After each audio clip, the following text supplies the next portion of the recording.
저는 국회 국정조사가 어느 정도 한계를 지키면서 또 적법 절차에 따라서 국익에 부합하게 운영돼야 된다라고 생각합니다. 저번부터 대통령 권한대행, 특히 지금 최상목 대행에 대해서 소환을 지금 하고 오늘도 또 소환을 하겠다라고 하는데요. 여기 국회는 재판하는 자리가 아닙니다. 그리고 국정조사 자체가 재판 또는 소추에 관여할 목적으로는 아예 할 수 없도록 돼 있어요. 근데 민주당이 지금 일방적으로 지금 채택했던 증인들, 기관 증인들도 저번에 군 장성들을 엄청나게 많이 소환을 했는데 상당수가 증언 한마디 못하고 돌아갔습니다. 그러니까 소환 증인으로 신청할 때 자체에 신중해야 되는 겁니다. 이게 굉장히 오만한 모습이거든요. 최상목 대행은 지금 그 권한대행 신분이기 때문에 국군 통수권부터 비롯해가지고 외교, 경제 정책 챙길 게 얼마나 많습니까? 근데 재판하듯이 한두 가지 사실관계 확인하기 위해서 이쪽으로 부르겠다? 이거는 굉장히 오만한 모습이고요. 그런 관점에서 이재명 대표가 6대 시중은행장들 불러서 만난 것도 이런 것도 다 오만의 발로라고 저는 생각합니다. 이미 대통령 된 듯이 하는 것이거든요.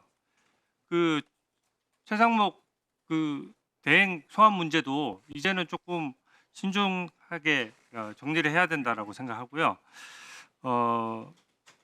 한정리님, 지금 저희 뭐 경제 파트도 많이 해오셨는데 저희가 관치금융 없애느라 엄청 고생을 했었고 6대 시중은행이 제가 기억하기로는 야당에서 그렇게 불러서 시중은행장을 불러서 뭘 한 적이 없습니다. 그리고 기본적으로 정부조차도 그런 일에 대해서는 혹시 시중금리나 이런 은행의 자율성, 금융의 자율성 때문에 굉장히 신중한 부분이거든요. 이게 지금 잘못하면 야당 주도로 옛날로 회귀할 수 있는 문제가 있기 때문에 굉장히 신중해야 된다고 보는데 어떻게 생각하십니까? 네, 저는 전적으로 동감하고요. 특히 금융 부분은 물론 우리 산업의 하나의 그 혈액으로서 대단히 중요한 분야이긴 하지만 그러나 동시에 자율성을 충분히 가져야 된다 이렇게 생각합니다. 그렇기 때문에 모든 나라가 금융에 대한 그런 자율권을 광범위하게 인정을 하고 있고 거기에 대한 감독을 하기 위한 특별한 그런 건전성 규제를 위한 조직을 가지고 있기 때문에 정말 일반적인 우리 그 정치 행위, 정치의 필요성 이런 것들을 금융에다가 넣기 시작하면 금융이 제대로 발전하고 필요할 때 그 우리 민간 기업에 대해서 혈액의 역할을 할 수가 없습니다. 그렇기 때문에 어느 나라 정부도 특히 정치권의 고위직이 그 금융기관을 직접 만나서 요청을 하는 것은 상당히 신중해야 된다 하는 것은 어느 나라나 다 똑같은 그런 룰을 가지고 관치금융이 있다 이렇게 당연히 생각합니다. 뭐 말씀 주신 대로 없어져야 되고요. 야당 주도의 이제 야치금융입니까? 저는 이 부분은 굉장히 문제가 된다라고 생각하고요. 이 증언 거부권 문제도 마찬가지입니다. 이게 헌법상 권리이고 증언 거부권 행사하는 증인에 대해서 어떠한 압박을 해서도 안 되고 그 마치 증언을 거부하는 것이 사실관계를 인정하는 거냐 자백하는 거냐 이렇게 얘기해서도 안 되는 것이고요. 증언 거부권을 행사하는지를 여러 번 확인해서 물어보는 것도 안 되는 겁니다. 만약에 증언 거부권은 헌법상 권리이고 기본적으로 국정조사 또 검찰 수사 또 형사 재판에서 공통적으로 다 적용되는 법리거든요. 만약 이게 형사 재판에서 재판장이 지금 오늘 국정조사에서 있었던 것처럼 뭐 증언 거부권 행사하는 거 맞냐? 증언 거부권은 포괄적으로도 행사할 수 있는 겁니다. 이게 개인 신상과 관련된 형사 재판보다 더 중요한 재판이 어디 있습니까? 그게 법치국가의 가장 기본이죠. 본인의 신상과 관련해서 굉장히 불이익이 있을 수 있는 불이익이 있을 가능성이 있는 증언에 대해서는 본인은 포괄적으로도 거부할 수 있고 그 거부하는 것으로 인해서 어떠한 불이익도 없어야 되는 게 기본 원칙입니다. 근데 여기서 지금 마치 증언 거부권 행사하는 사람에 대해서 계속 증언 거부권 행사하는 거 맞냐 여러 번 확인했다 그러면 형사 재판장이 이렇게 했다 그러면 재판장 기피 사유가 될 겁니다.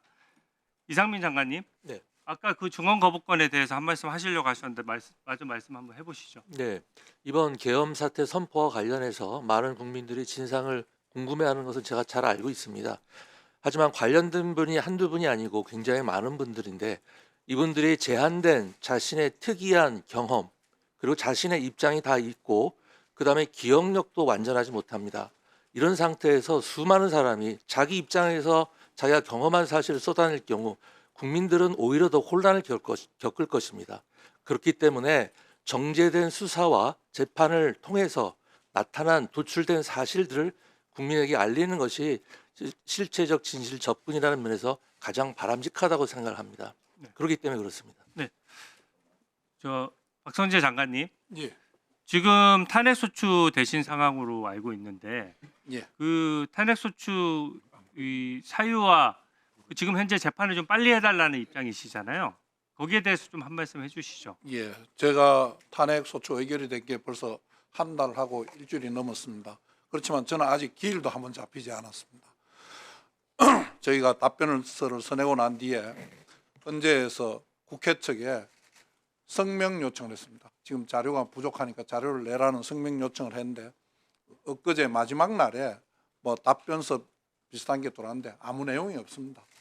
그 입증 촉구 계획만 있는데 저희들은 계속해서 신속하게 기일을 잡아달라고 요청하고 있습니다.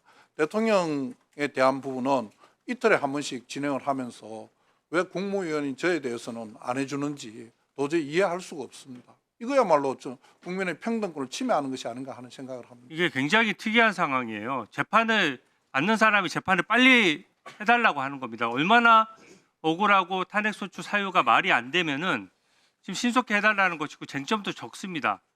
이게 거의 뭐 탄핵 노쇼라는 얘기가 나올 정도로 마음대로 탄핵을 남발해놓고 탄핵소추 대리인단 정청래 법사위원장이 지금 대리인단 대표로 있는데 실질적으로 거기에 대해서 충실히 이행을 하지 않아요. 저는 만약에 탄핵소추 대리인단이 그걸 안 한다 그러면 각하를 하든지 그렇게 해야 된다라고. 예, 저도 뭐 더 이상 국회에서 자료를 더 이상 내지 않는다면 그에 따르는 뭐 헌법재판소의 적절한 조치가 있기를 희망하고 있습니다.